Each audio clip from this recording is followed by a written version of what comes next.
देश की संसद से बस कुछ ही मिनटों की दूरी पर दिल्ली के जंतर मंतर पर एक 59 साल के बुजुर्ग पिछले 18 दिनों से अन्न जल त्यागे बैठे हुए हैं। जीने के नाम पर उनके पास सिर्फ नमक का पानी है और उनका वजन 8.5 किलो तक गिर चुका है और ब्लड प्रेशर लगातार कम हो रहा है। डॉक्टरों के मुताबिक शरीर में ऊर्जा खत्म होने के कारण अब उनकी मांसपेशियां ही खुद को गलाने लगी हैं, यानी जिंदा रहने के लिए उनका शरीर खुद को ही खा रहा है। एक खौफनाक मंशा किसी और की नहीं बल्कि सोनम वांगचुक की है। ये वही सोनम वांगचुक है जिनके जीवन और आविष्कारों से प्रेरित होकर बॉलीवुड के मशहूर फिल्म 3 इडियट्स का रेंचो वाला किरदार गढ़ा गया था। अब इस अनशन को लेकर पूरे देश से भावनाएं उमड़ तो रही हैं, लेकिन वहीं से कुछ ऐसी तस्वीरें भी आ रही हैं जो हर किसी को विचलित कर रही हैं। शायद यही कारण है कि इस पूरे आंदोलन को देश का वो समर्थन नहीं मिल पा रहा जिसकी उम्मीद थी। उसी धरने के मंच पर कुछ लोग रील्स बना रहे हैं, कोई डांस कर रहा है, कोई आराम से सो रहा है, तो कोई क्रिकेट खेलने और फूड ब्लॉगिंग करने में मग्न है। ये तमाशा सिर्फ हमें ही नहीं खटक रहा बल्कि खुद सोनम वांगचुक भी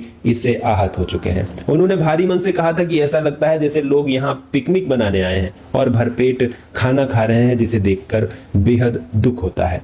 उन्होंने अपील की कि अगर आप वाकई समर्थन करना चाहते हैं तो कम से कम एक दिन का उपवास रखकर साथ दीजिए। हालांकि इस भीड़ में हर कोई ऐसा नहीं है। जेएनयू की नेहा जैसी कई छात्राएं भी हैं जो वांगचुक के साथ कंधे से कंधा मिलाकर अनशन पर बैठी हैं और उनकी तबीयत भी बिगड़ती जा रही है। यानी एक ही जगह दो अलग अलग दुनिया दिख रही हैं।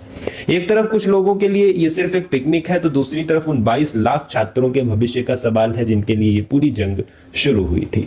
यहीं से देश के सामने एक असमंजस खड़ा होता है। ऐसा लगता है कि सोनम वांगचुक इस पूरे चक्रव्यूह में अकेले पड़ गए हैं। पिछले 18 दिनों से सरकार पूरी तरह से मौन है। ना तो वो इस आंदोलन का खुलकर समर्थन कर रही है, ना विरोध कर रही है और ना ही कोई बातचीत का रास्ता निकाल रही है। दूसरी तरफ विपक्ष के नेता आते हैं, तस्वीरें खिंचवाते हैं, अपनी राजनीति चमकाते हैं और चले जाते हैं। लेकिन इन सबके बीच सोनम वांगचुक जी का एक बयान पूरे नजरिए को बदल देता है। ठूस के खाना खाते हैं, वो मुझे थोड़ा दुखद लगता है कि यहीं से पूरी डिबेट का रुख बदल जाता है और अब सवाल ये नहीं है कि मंच किसका है या राजनीति किसकी हो रही है। सवाल ये है कि जब बात देश के बच्चों के भविष्य की हो तो क्या इस लड़ाई को बीच में छोड़ देना सही है। अब पूरे देश को ये फैसला करना है कि सोनम वांगचुक के इस संघर्ष का अंत क्या होगा। क्या आप बच्चों के हक के लिए अपनी जान जोखिम में डालने वाले इस इंसान के साथ खड़े होंगे या फिर हमेशा की तरह अपनी राजनीतिक पसंद नापसंद को देखकर इस मुद्दे पर भी खामोश बैठ जाएंगे। वीडियो में आप कमेंट जरूर करिएगा और पसंद आया हो तो फॉलो करना बिल्कुल